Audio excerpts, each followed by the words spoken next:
no. See, go tell him. Look at me. Say, go ahead. No, he gonna leave that thing on, and he gonna sit there. I better let him go and sit up and tell him, look, I'll let you do the prayer, but you're tricking out my seat, man. You came to my church, man. You wouldn't be listening. I had all of my folks back again.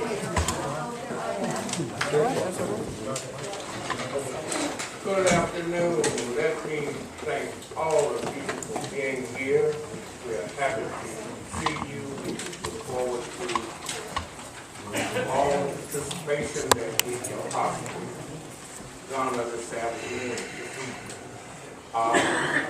Let me first call on Honorable Judge Sutton to come and give us implications, if you don't mind, sir. Oh, I don't mind.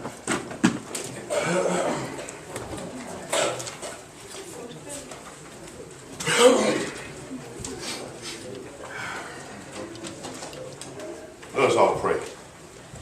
Eternal, everlasting, loving God, we come bow humbly before you, thanking you for the many blessings you bestowed upon each of us. It's just good to be here. But Master, we know that there is a need for business to be conducted tonight. And we pray that we will all honor the fact that the Bible declares no man is an island unto himself. And we who are elected officials know that we don't govern for ourselves, but we govern for the people. We pray, God, that those that have decisions to make tonight, that will make them with a deep thought in you being the priority of their decision making. Redistricting isn't an easy job. It takes all of us, yet we are many members, but we're only one body. Pray, God, now that before any of us are able to make any decision for others, that we will ask you to forgive us of our sins. All have sinned and come short of your glory. I pray, God, that when the decisions are made and the final gavel is hit, your will be done, not our will. In Jesus' name, amen. Amen. Thank you. Let me also mention the fact that we're trying to adjust our heat, our air because of the heat.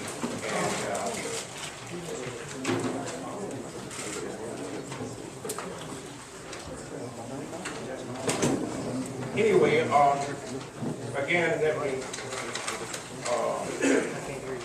move forward.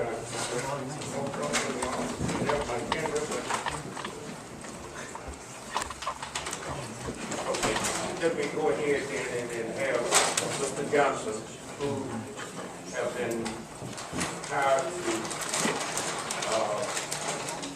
do our plans and work with us to make the presentation and give us some ground. Thank you, President Smith and the members of the Board of Supervisors for allowing me this opportunity.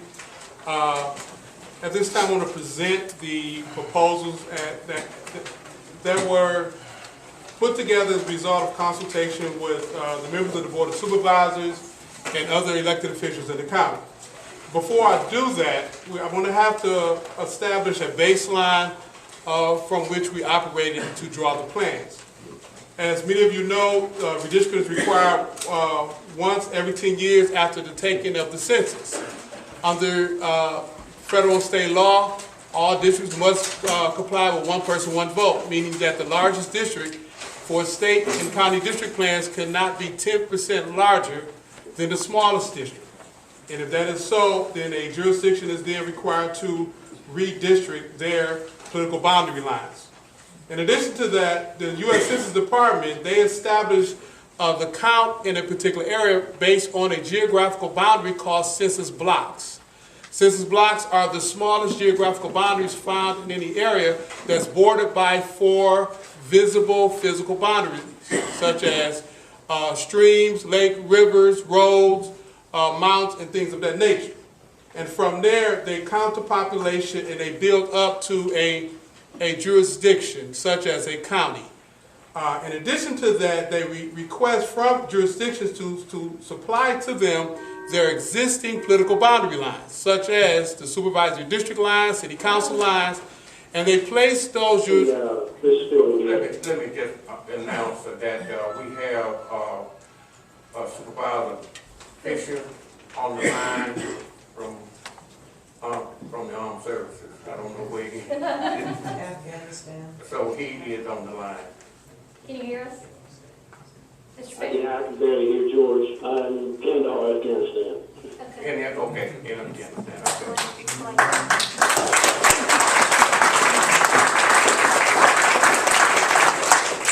Explain that he will be cut Go off. right ahead. You might want to explain that because of the time limits for the telephone call, he may be cut off every so often. It may require him to call back in. Uh, You have that? Yes, sir. Okay. Okay, go right ahead, Mr. Johnson. All jurisdictions, as I was stating, must supply the U.S. Census Bureau with the geographical boundary lines for their political subdivisions and their election districts. That is required 3 years prior to the counting of the census.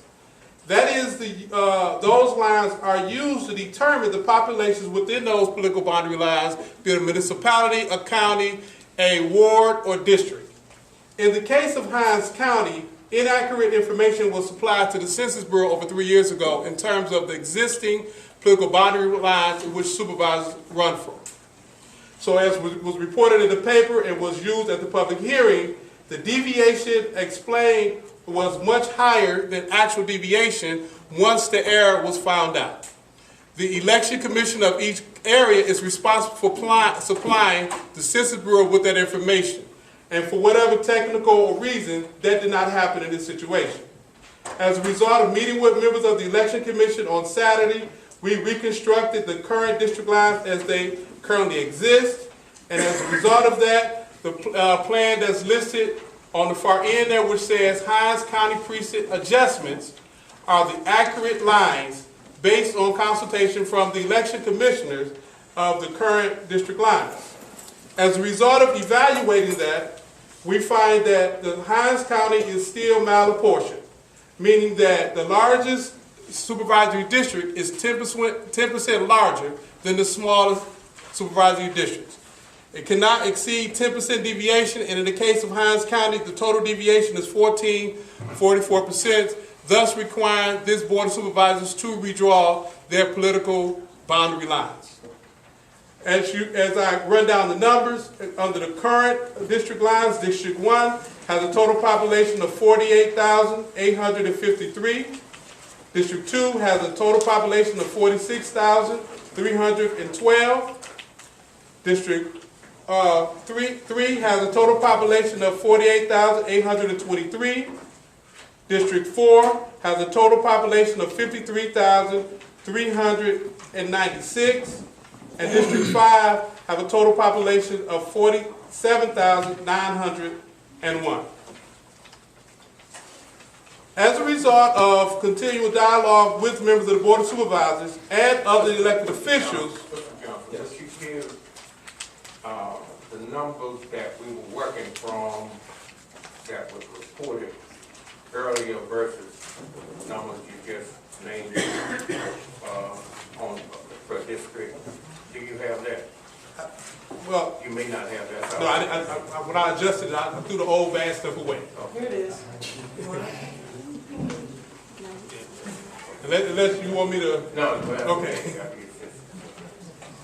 So that is the benchmark by which we're establishing the redrawing of the district line. It is based on the precinct adjustments that was not provided in the GIS system. Unfortunately, as the state began to draw their district lines for both state legislative races and congressional races, they will also be using precinct lines that are in error for Hinds County.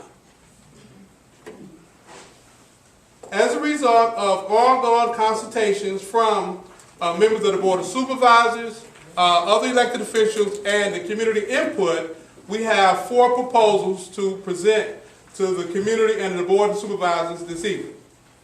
Proposal 1 would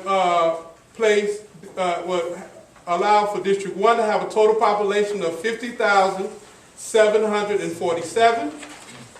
District 2 to have a total population of 46,715. District 3 to have a total population of 51,182. District 4 to have a total population of 48,635. and District 5 to have a total population of 48,006 people. Being that all of these populations variants are within a 10% deviation, I will give you the black voting age population for each district under Proposal 1.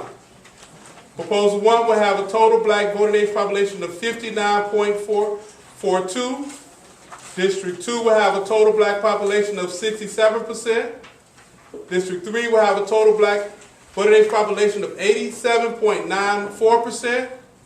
District 4 will have a total black voting age population of 46.2%. And District 5 will have a total black voting age population of 69.48. The reason why I read off the black voting age population, because the other legal principle that must be followed in a redistricting process is that all districting must comply with the 1965 Voting Rights Act, both Section 2 and Section 5 for Mississippi, and in that, no, we cannot retrogress. We cannot draw districts that take the minority community backwards in terms of their representation on a political subdivision. Sound like I just got louder. All right. The second proposal. That's better? Okay. The second proposal that was crafted as a result of consultation from elected officials give a total population and black voting age population for District 1, 46,901, with a total black voting age population of 57.29. District 2, with a total population of 47,281, with a black VAP of 73.38. District 3, a total population of 51,246. Black voting age population of 86.28. District 4, total population of 51,365. Total black voting age population of 48.36. And District 5, total population of 48,492. Black voting age population of 64.25. All districts are in compliance with the one person, one vote standard, and also in compliance with the 1965 Voting Rights Act. The third proposal gives District 1 a total population of 46,607, with a black voting age population of 60.5. District 2 gives a total population of 46,876, with a black voting age population of 73.82. District 3, total population of 48,531, with a black voting age population of 88.02. District 4, population is 51,635, with a black voting age population of 45.03. And District 5, total population of 50,636, black voting age population of 64.76. Proposal 3 is within compliance of one person, one vote, and in compliance of Section 5 and Section 2 of the 1965 Voting Rights Act. And finally, Proposal 4. Proposal 4 will give total population for District 1, 48,853, black voting age population of 55.73. District 2, total population 47,502, black voting age population of 73%. District 3, total population 51,498, black voting age population of 88.52. District 4, 49,531, black voting age population of 42.01%. And District 5, 47,901, black voting age population of 71.12. Mr. President, these are the proposals submitted as a result of consultation from members of the Board of Supervisors and the elected officials in Hinds County. Okay. Now, what we will do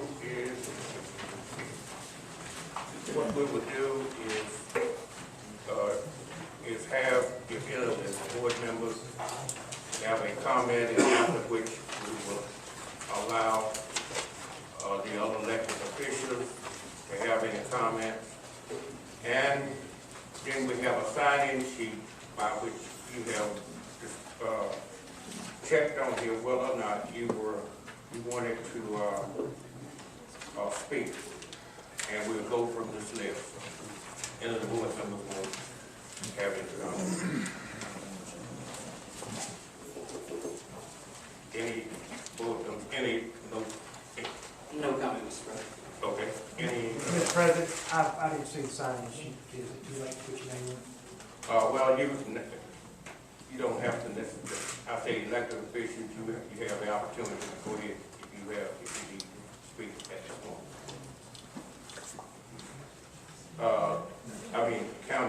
County official. Have you signed up? Ms. Green? Yes, sir. I just rise to ask, does the chair have any additional copies of your presentation? We will have copies available. You do have some? Yeah, they are coming in now. Okay, thank you. Okay, any of the other elected officials have any comments? In county elected Supervisor officials? Smith, this is Phil Fisher. Yes, sir, Mr. Bishop. I have a question. I'm looking on the county site. I only have proposal 4 for all the counties listed and not the other 3 proposals. So I have a question about the numbers.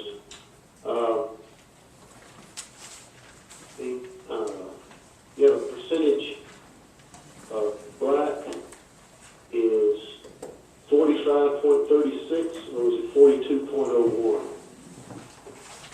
Oh, I see, it's 18 and over is 42.01, is that correct? Which one? Yes. Proposal 4. Okay. Yes, Correct. Yes, that's correct. And you've got a percentage white of 51.07. Is that correct? That is correct. And the delta there of about 7% would be other? That is correct. Okay. And also, the second question, as I said, all I have listed here is proposal 4. So, proposals 1, 2, and 3, where are they on the website? Would you like to answer? Go ahead. I believe proposals 2, 3, and 4 are, listed on our website. Proposal 1 Okay. arrived much later. However, 2, 3, and 4 was posted on our website this morning. So 1 is on there. No, 1 was not, because we But received it that is much. now. No, it isn't, because it arrived later and staff Oh, had left for the day. okay. So you're not, Mr. Bishop, you're not looking at, number one proposal. Okay, so we have proposals 2, 3, and 4 to consider. I mean, they're on the website. And proposal 1 wasn't posted, is that correct? Yes, sir, that's correct. Okay. Okay. Any other elected official? Have you signed up to? I did sign up, but I did not check off, but I wanted to speak. I just have a question. I may have not heard him. Did you give the percentages now, what they are presently, before the proposals? Because we didn't hear the percentages. I did. Did you repeat them? Because I didn't hear them. If the board would like me to repeat them, I will. Go right ahead. Under the current plan, after the adjustments made, black voting age population for District 1 is 55.73. No, sir, that's not, I'm asking what it is at the present time. That's what I'm Oh, giving you. I'm sorry. Okay? District 2, 73.07. District 3, 88.35. District 4, 45%. And District 5, 71.12. Okay. Now, we have no other elected officials. I believe that, Mr. Smith, excuse me. Judge Ridden. oh, I'm sorry, come right on, Mr. It's a little tighter. May I just respond from here rather than causing this car to be maybe inconvenienced for someone? I will beg your forgiveness for not rising. On proposal 2, that's my design, and that's just short and sweet. Should I elaborate? Is it necessary Is it necessary to do what? to elaborate? Not necessarily, as you said. I desire proposal 2. Okay, thank you. Did you hear that, Mr. Bishop? No, I did not. That was Judge Ridden, and he has recommended for his own personal opinion that he likes proposal 2. Okay, it would be easier if people are going to make recommendations, if at all possible, to go to the microphone so that their voices would project better. Okay.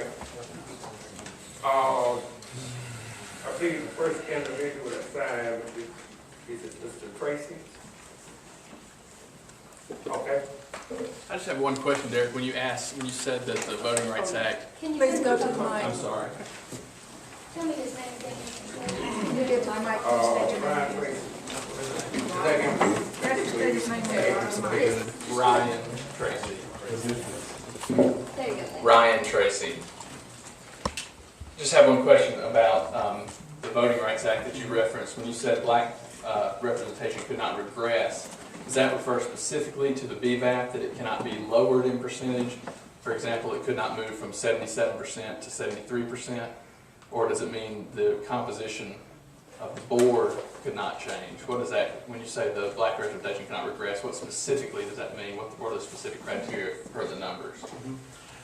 Under Section 5 of the 1965 Voting Rights Act, the Justice Department reviews submissions to determine whether or not the minority community has been placed in a worse position politically than they were before the districting took place. They can review that not necessarily by a specific district, they review that by the totality of the plan. So if you have a district that's 70% black and you go to 65% black, that is not placed in the minority community in a worse position, because the 65 voting age, black voting age population is still an electable district. However, if you go from a 60% African American district to a 45% district, and there's been a showing that there's racial polarized voting in that jurisdiction, meaning that white community, for the most part, do not support African American candidates, then in that situation, the Justice Department can review and make a determination not to pre-clear the submitted plan. Okay. You're going to help me with this next one. Is it Bert Bayham? That's me. I don't want to speak. They said you had to check if you wanted to speak. Oh, okay. I'll reserve my right and maybe speak later after if there's any other plans that might be presented. Okay. Mr. Perry? Yes, sir. Not that I was anxious to.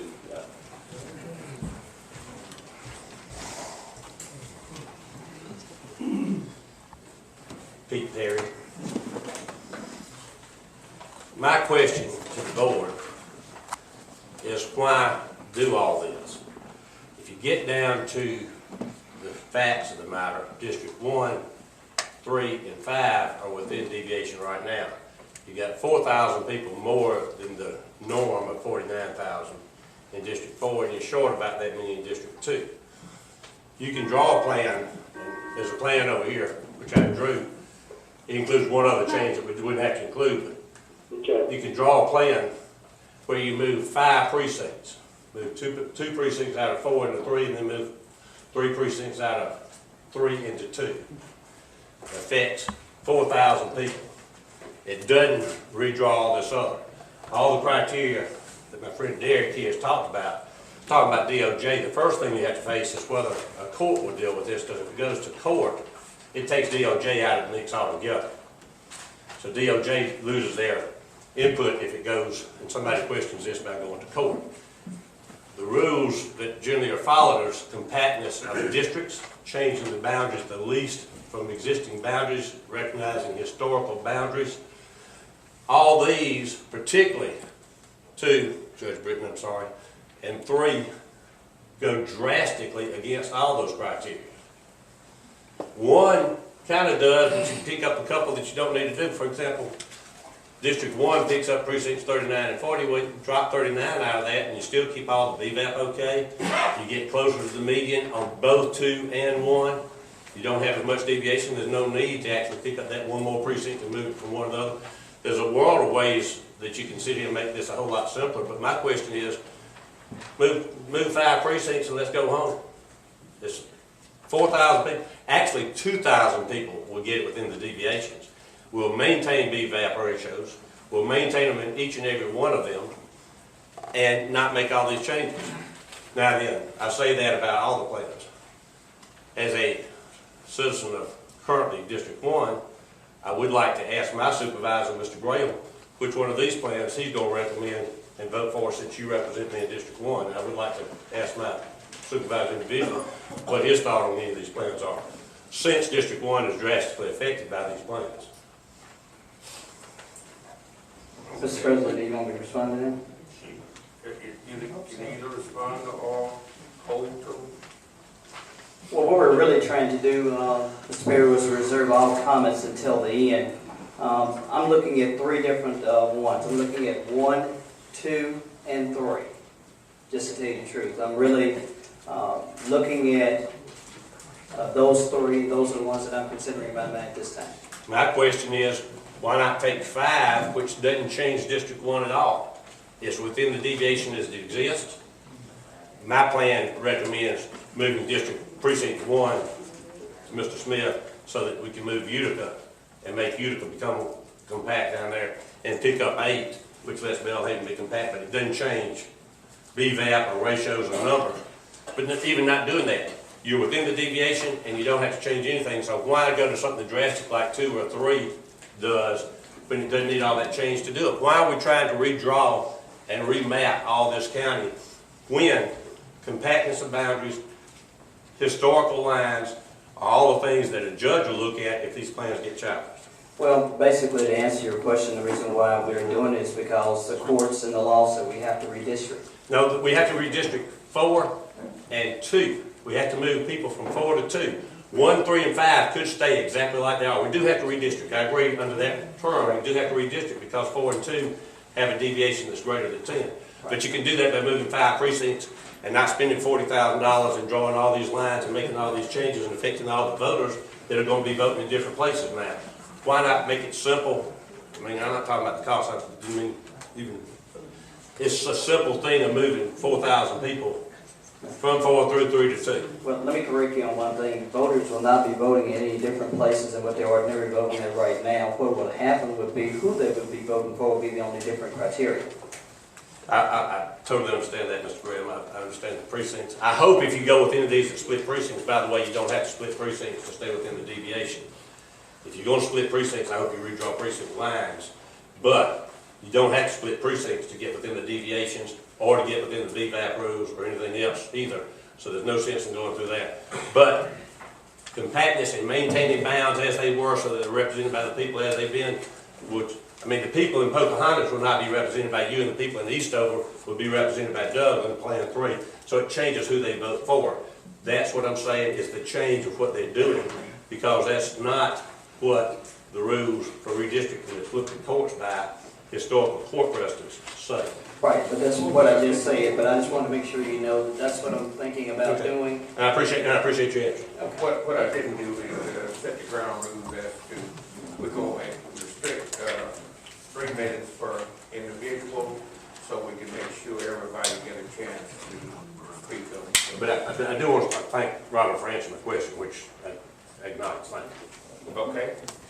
I believe next we have Mr. Jim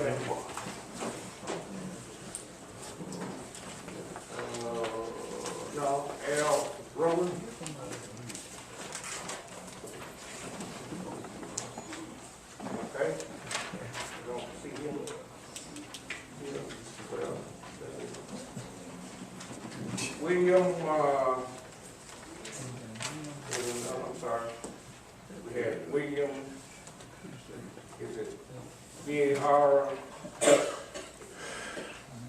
Barnett, is that Barnett?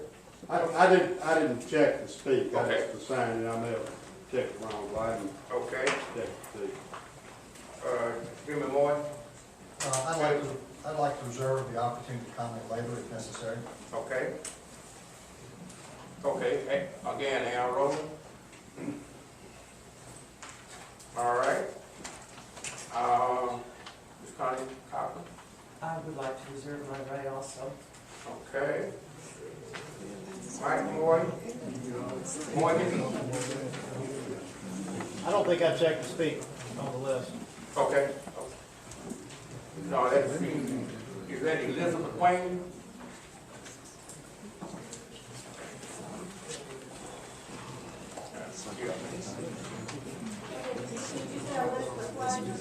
Is my end?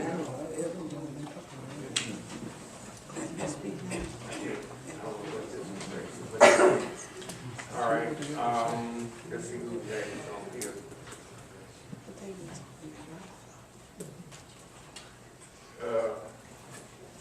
Game Hendricks, Pass. No comment right now. okay.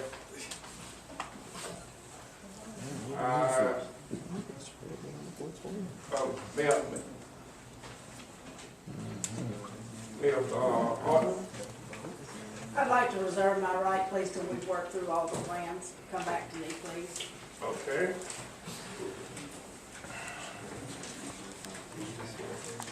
Julie Morris,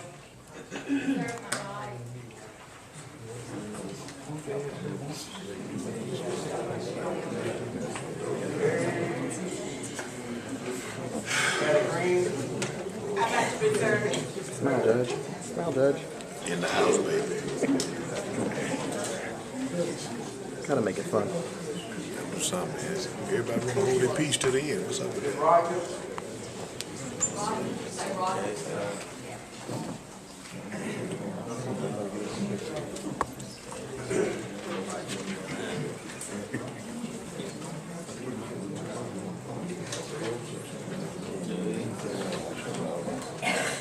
Here comes somebody.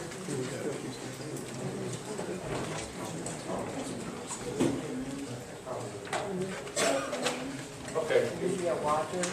Yes, ma'am. Okay. I'm Lydia Rogers. I live in your district, Mr. Graham.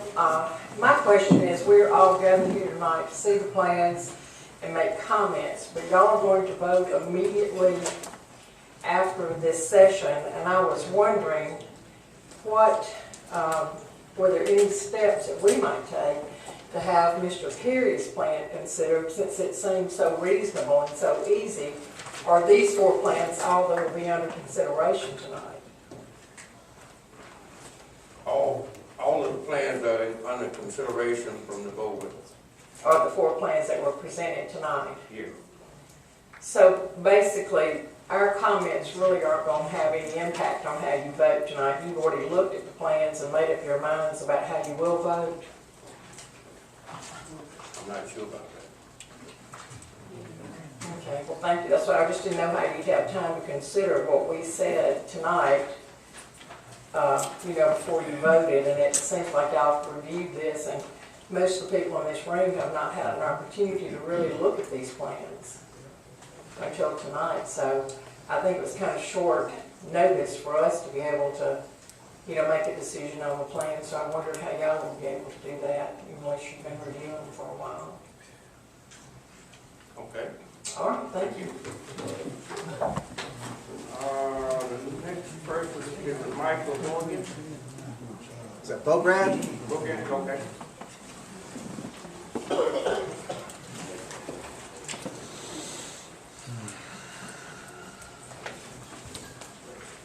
I'm Michael Bograd. I live in Clinton, and I have 3 concerns of kind of a conceptual nature. One is that my supervisor is not here and apparently does not have access to all the plans to even see the plans, so I don't know how he would be able to represent his district. My second concern is that the city of Clinton be kept in some kind of compact form. I know at the State House and Senate level, we were divided into so many districts that the identity of the community was obliterated. And my third concern is that I hope that, to the extent possible, that precincts not be split. Thank you. You're going to have to help me with this next one. I know you live in Clinton.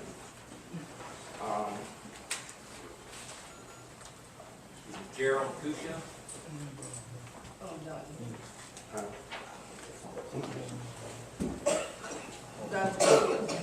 Duncan Hill, well, deal with Duncan Hill. Scott Hodges, maybe? I'll take the claim. I'm not sure if it's me or not.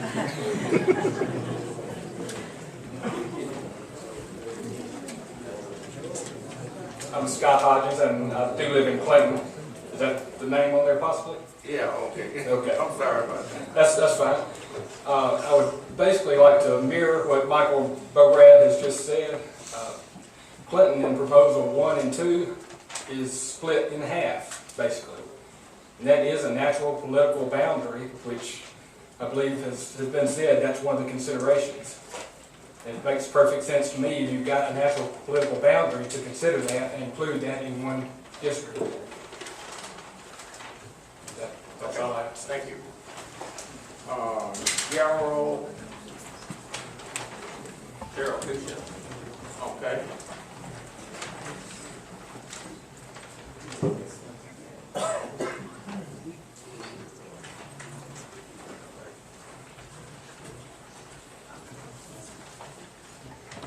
Members of the board, my name is Gerald Kusha. I am a resident of Clinton.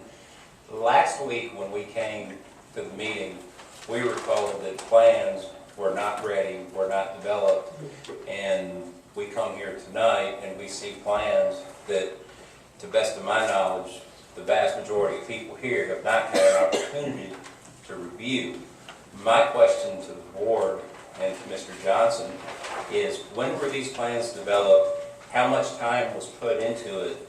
And specifically, how much attorney time was spent in the development of these plans? You asked who that question? To the board and Mr. Well, Johnson. let me just say, from the time we left last week, we have worked on these plans night and day through the weekend. And we tried to get input from especially all of the elected, the affected elected officials on these plans, including the board of supervisors.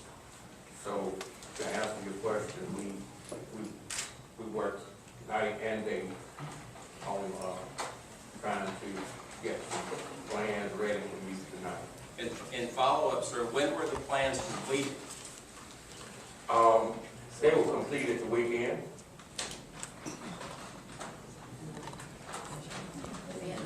Okay.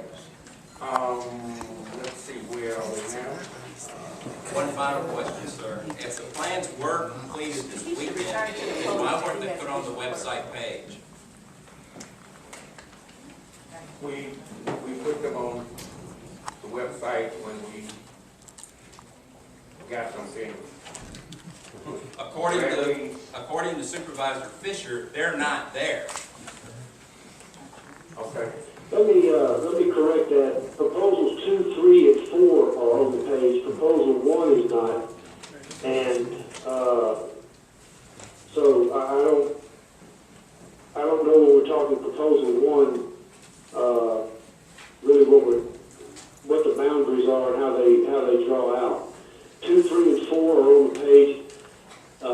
It's 5 o'clock in the morning my time, so I have no idea what time it was placed on the pages Central Time on Monday, but I don't know if they were there Sunday because I was looking for them.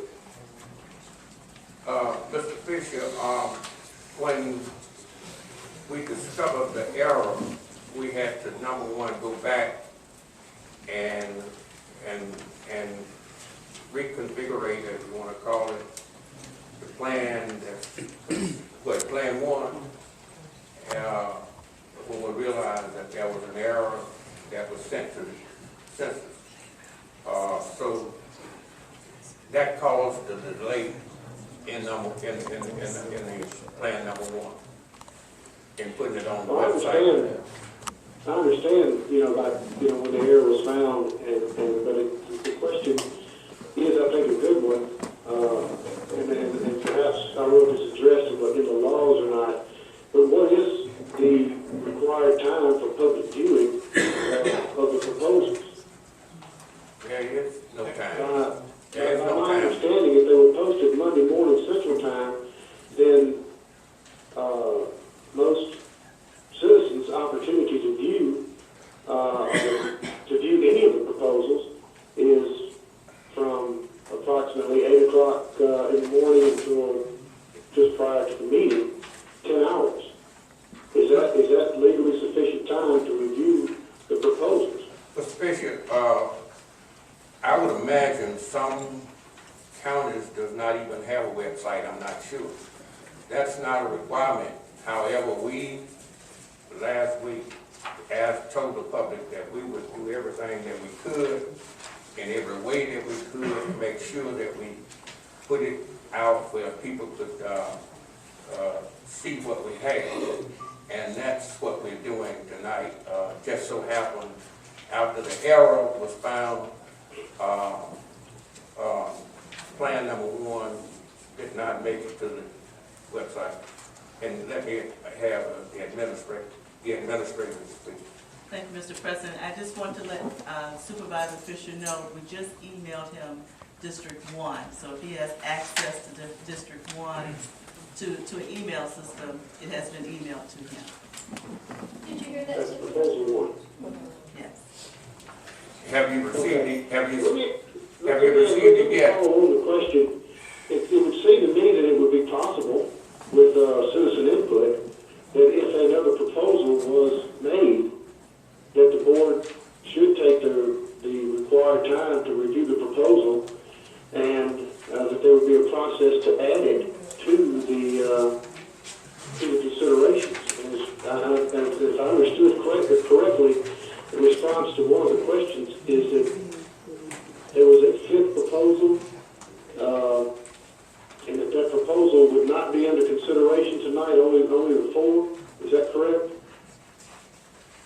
Say it would not be? Yes, it would be.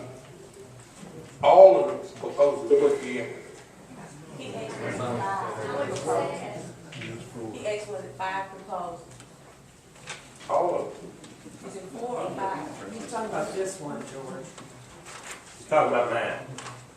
Yes. That's what he's talking about. That was suggested from the floor. Yes, it would be under consideration.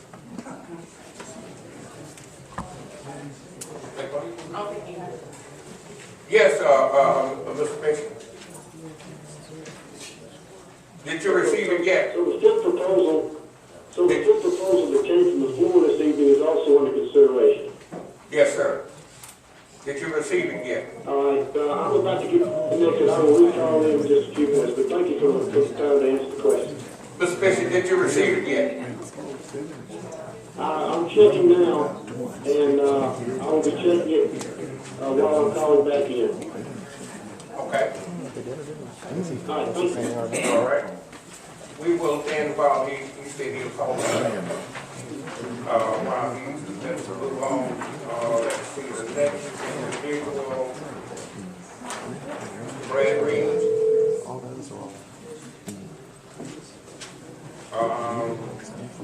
Back here.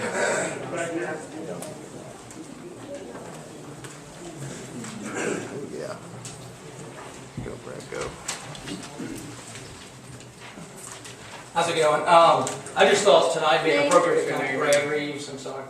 An appropriate time since it wasn't on the agenda in December, the hiring the consultant, and then again for those who was here last week, was not published in the Clarion Ledger, to discuss the hiring of a consultant and the $40,000 that was paid by the county versus our neighboring counties, I believe, paid $20,000 at a time when I think we all know we're struggling.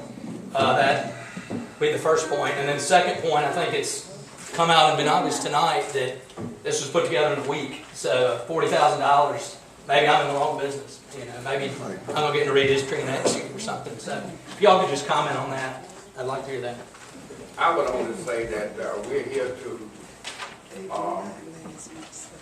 either discuss the plan or approve it. That is not in question tonight. Thank you. Mr. John Dennis.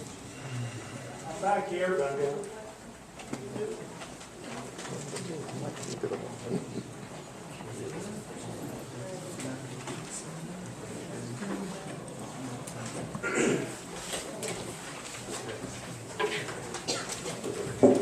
Thank you so much for allowing me to speak. I really don't have a lot of prepared notes. One thing I would like, I'm so sorry, John Dennery. I don't have any prepared notes. I've come as a citizen wanting to see the proposals and learn more about them. And what I would like to say before the group is simply that in my sense of fairness, and I hope that the Board of Supervisors shares the same sense of fairness, that respect is something that is we all want. And I would like to see the board show the respect to the communities and to the county that in their vote that allows the historical boundaries and the historical areas to remain unbroken as much as can be and still fit the legal requirement of the redistricting. Some of the proposals, as we can all see, are very radical in their approach to redistricting.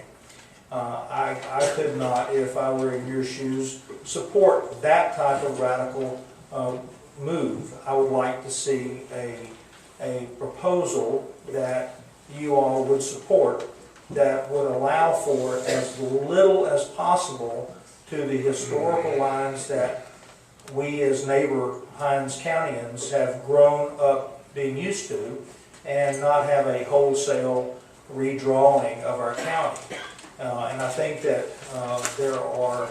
there is a proposal that does allow for the legal redistricting to take place, and at the same time respect the neighborhoods and cities that people here in our county have grown used to being in certain districts, and try to achieve the balance and the fairness that we all want without just a wholesale redrawing of our county. And that's what I'd like to express my comments to the board, and I appreciate the opportunity to speak.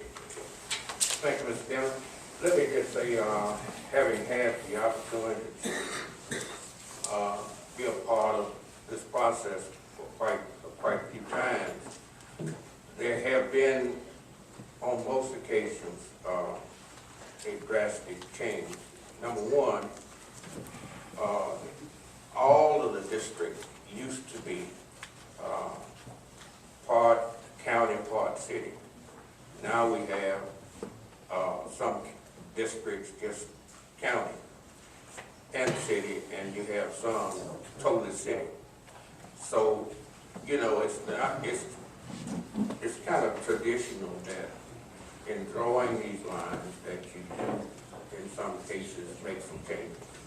And we've had to do that on several occasions during the redistricting. Mr. President, I understand that change is necessary. I also am urging you to consider making the least amount of district line moves as can be made in order to achieve the parity that we're trying to achieve. Any other board members want to? Okay. Mr. Bishop back on the line? Yes, he is. Okay. Yes, I'm here.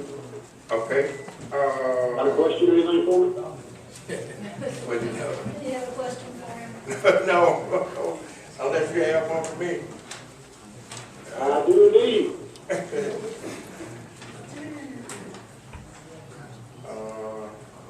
Is it Laura Ben Overby? Laura?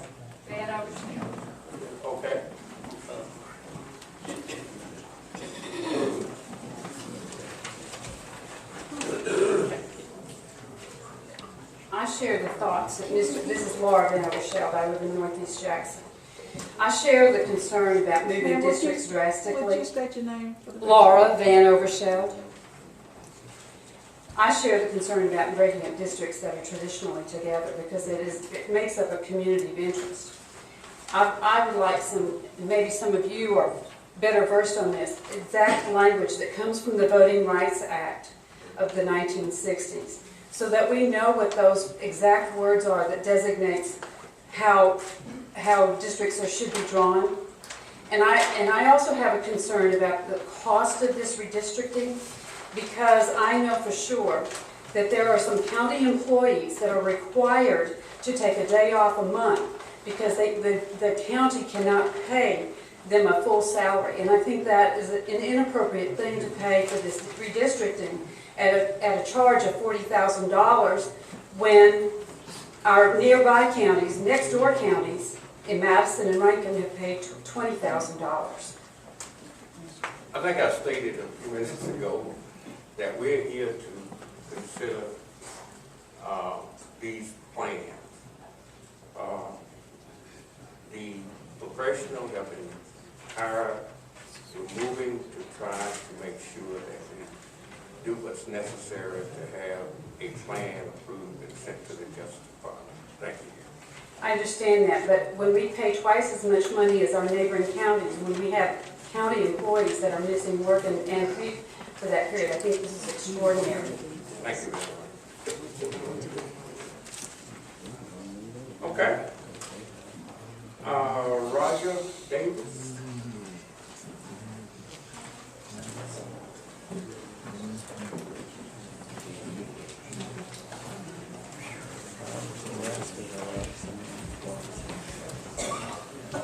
Good evening, my name is Roger Davis. I'm a citizen of Ward 1 or District 1, and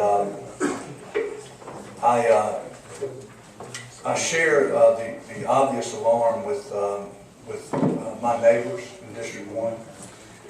Many of you know, or some of you know, that I was a candidate for District 1 Supervisor in 2007 and lost that race by a margin of less than 1%.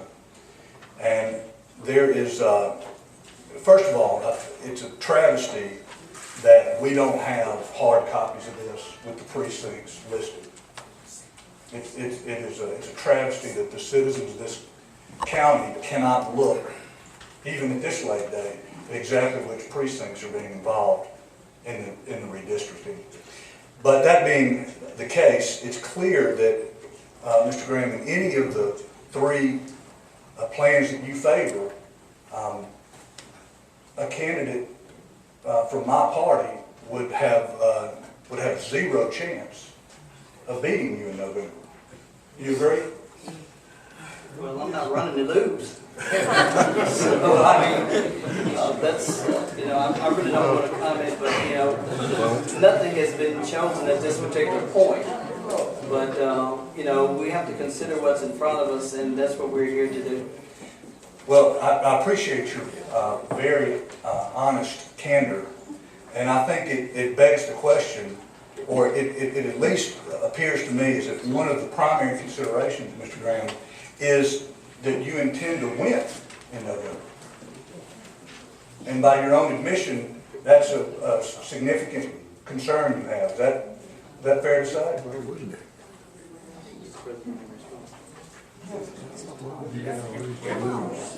I'll reserve my comments, Mr. Davis. I don't want to take up any of your time until after it's over. So you can just wait and proceed.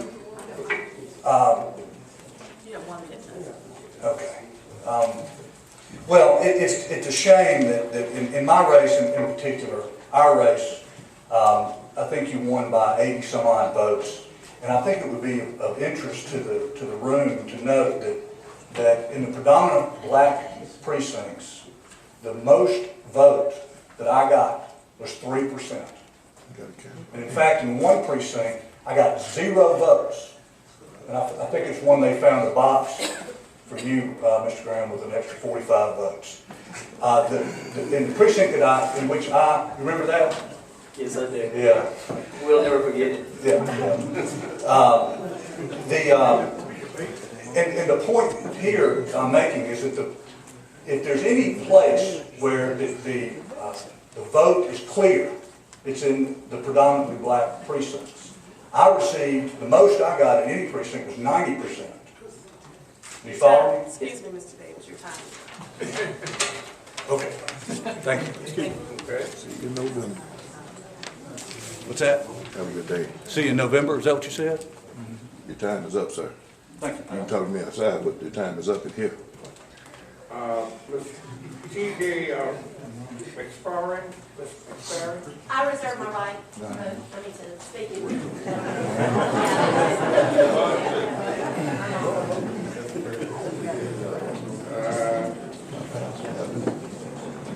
Margaret, Moy.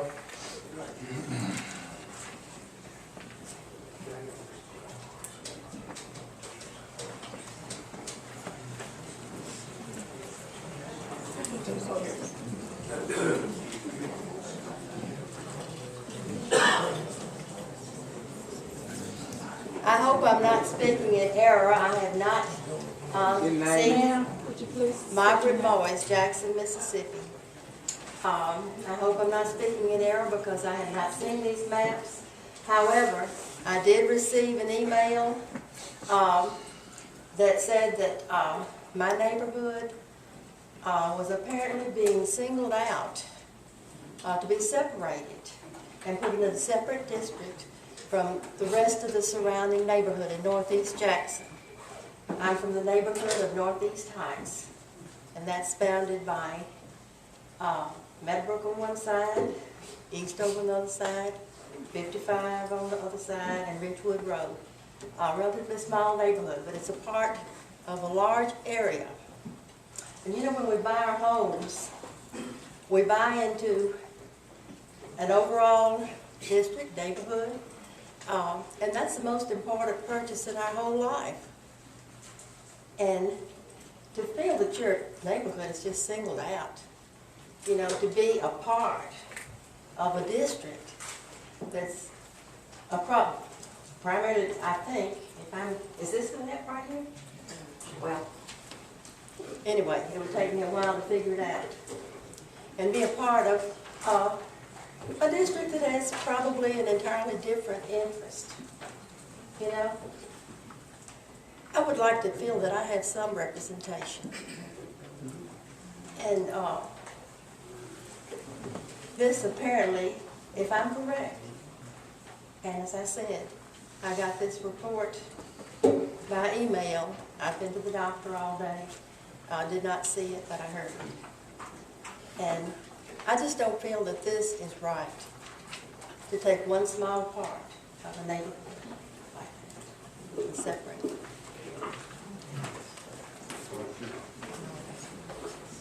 Okay,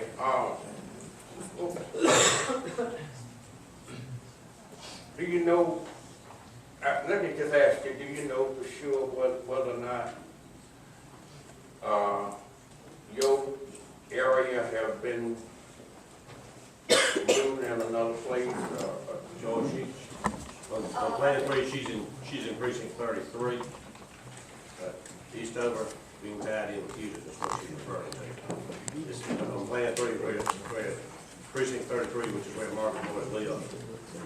And it's the one that's coming across over there and going down to Houston up the high. Where was it and where is it now? It's in District 1 now. If you look at proposal 3, what she's talking about right here, and I don't know about the other proposals because I haven't seen them all, but that pink line that comes through the side, right there in Northeast Jackson, it's the area over by the blind school, is where she lives. And that's that precinct that's going and tied down into Utica in Doug's district. He can show you where it is.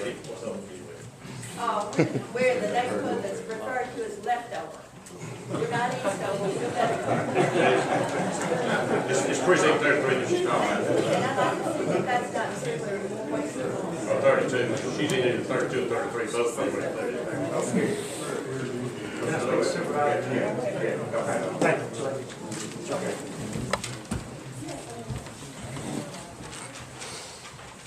This is John Lewis, I'm a District 4 Constable. I want to talk briefly about, don't start the clock yet, about proposal number 4. Go ahead. Proposal 4 was drafted by me, Connie Cochran, and Judge Jimmy Moore out of District 4, since Supervisor Fisher was not here. On this day, the day before we did this, we're talking 48 hours ago, we discovered we don't have to lose 14,000 people. We only have to lose 2. All right? That's a major obstacle that hit this process 48 hours ago. Now, we discovered that District 3, 5, and 1 are in proportion with census. They do not have to be changed. They can, by law, stay exactly like they are. The only ones that had to move were Supervisor Anderson's district and Supervisor Fisher's district. We took the northern section of a Raymond precinct and moved it up. Only splitting one precinct made everything balance out. But with the speed that this hit us, we're talking 2 days ago, this whole process should do what other counties have done and get the process delayed so these maps can be seen by more people, more time can get considered with them, because this is unbelievable short notice on one of the most important votes this board will ever make. Thank you.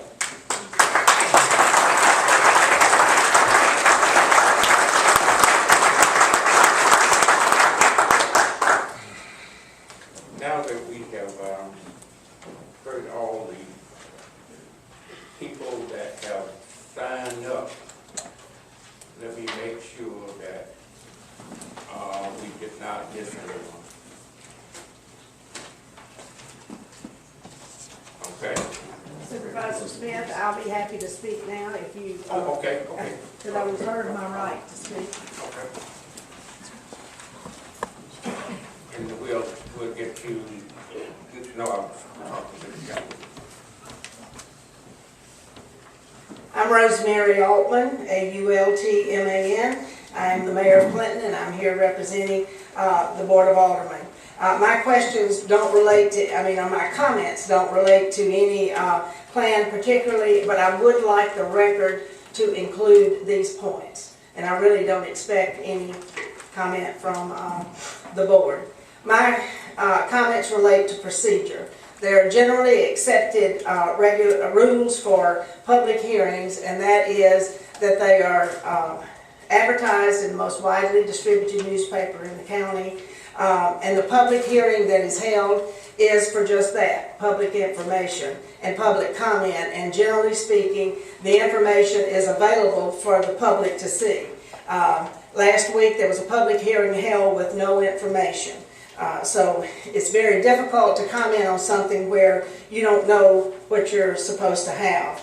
The next comment would be the lack of availability of maps that have not been available until today.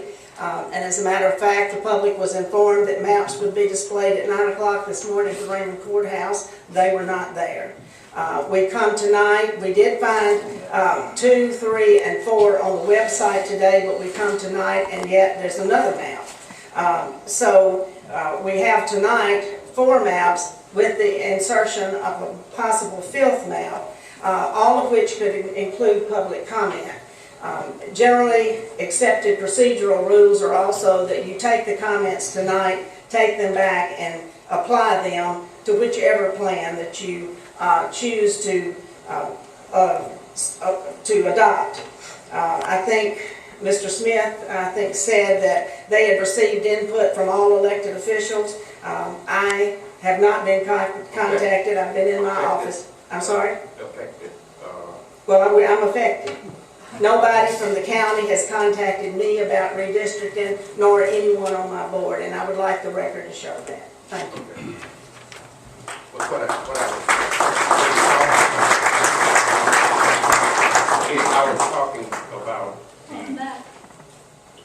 I was talking about the elected officials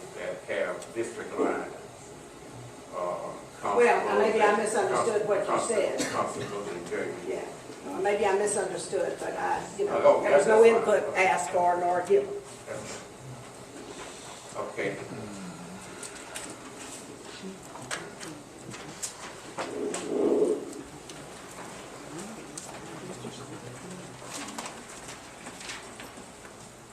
And there were some individuals that said they would reserve the wait till later. You need to go ahead and give me, let me make sure I know. Or speak otherwise, we will soon be close to this hour. Go right ahead, sir. Give us your name. Thank you. My name is Greg Gearhart, Gearhart. I live in Clinton. I am a terrible public speaker. And impromptu, I'm even worse. But I will risk embarrassing myself just to share some thoughts and feelings with you. Most of us,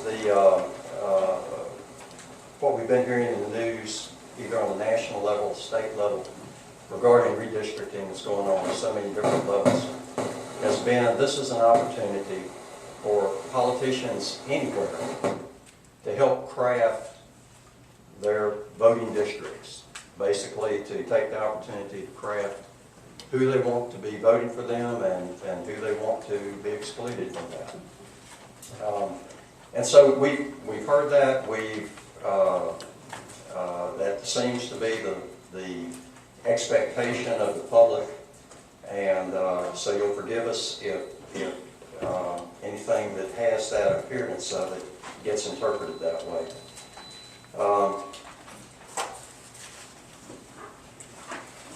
What I'd like you to do, though, what I'd like to challenge this group to do is to ignore that temptation and instead going back to Mr. Dennery's comments as far as respect and my judge friend here who gave the invocation, calling us that you are indeed called to a higher purpose, and what you do for all of us here in the county rests on your shoulders.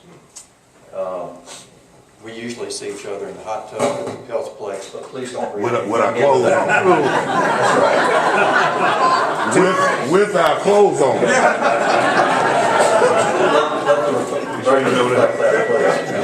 Too much information. No, we straight. I hope you are. So you can move. I would ask you to consider that, and just to give you an example that you can trust the public to vote based on performance, to earn that vote based on performance. I want to let you know I'm not a native of Mississippi. I grew up in Roanoke, Virginia. Roanoke is a town of 100,000. Through the late 60s, the 70s, and 80s, we had a mayor for approximately 25 years. His name was Noel Taylor, only mayor I ever knew. Mayor Taylor was an African American. Our city, which was located in the state where the capital of the Confederacy was, had a black population of 16%. And so, if you would trust your constituents that to earn votes based on performance instead of on supermajorities, I think we would surprise you.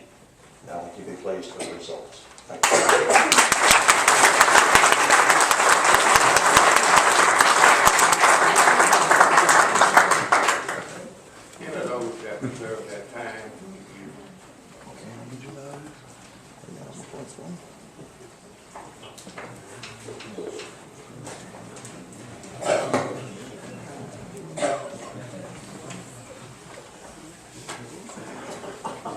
Mr. Chair, I'd like to ask, my name is Abby Green, I'm from Bolton.